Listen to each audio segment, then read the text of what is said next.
TX10 Pro Android TV box.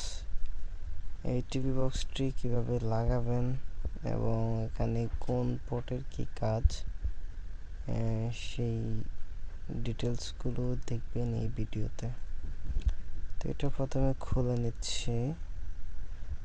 তো এটার মধ্যে আমরা পেয়ে যাচ্ছি একটা রিমোট, একটা অ্যাডাপ্টার,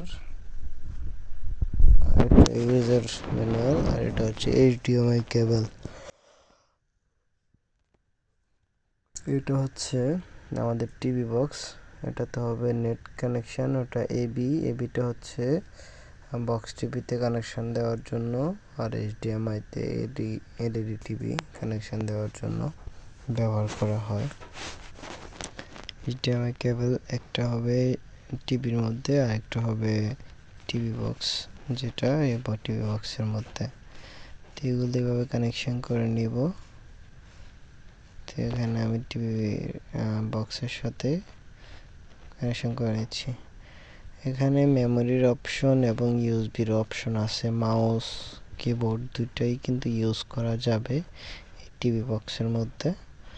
মাউস এবং কিবোর্ডের মাধ্যমে আপনি এখানে সার্চ বারে লেখার সময়, টাইপ করার সময় আপনি কিবোর্ড ব্যবহার করতে পারবেন, আর রিমোটের পরিবর্তে মাউস ব্যবহার করতে পারবেন।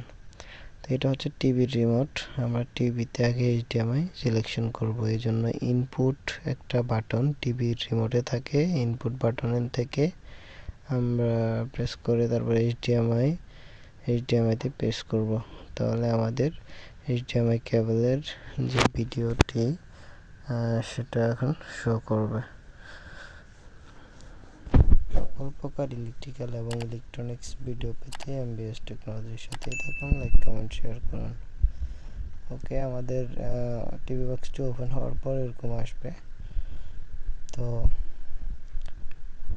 এরপরে এটা হচ্ছে রিমোটের যে কিভাবে কাজ করে এই ধাপগুলো। তো এখানে আমরা প্রথমত রিমোটের সেটিং অপশনের যে বাটনটা ওটা প্রেস করব। আগে নেট কানেকশনটা দিতে হবে, তারপর আমরা Google Play Store sign up করে নেব। তো রিমোটের মধ্যে একটা সেটিং বাটন, যেটা এই সেটিং বাটন প্রেস করে সেটিংয়ে যাব। তারপর নেটওয়ার্ক অ্যান্ড ইন্টারনেট, এখান থেকে আমরা আমাদের ওয়াইফাইয়ের পাসওয়ার্ডটা এটার মধ্যে দিয়ে দিব। ওকে, আমি এটা দিয়ে দিচ্ছি। আমি পাসওয়ার্ড দিছি, এখন কানেকশন সাকসেসফুল দেখাচ্ছে। তো এখন হচ্ছে আমরা Google Play Store sign up করে নেব। তারপর ইউটিউব, ফেসবুক, যে কোনো ধরনের অ্যাপস আমরা এই টিভিতে ইউজ করতে পারবো, এমনকি ফেসবুকও ইউজ করতে পারবো। তো এতক্ষণ ভিডিওটি দেখার জন্য অসংখ্য ধন্যবাদ।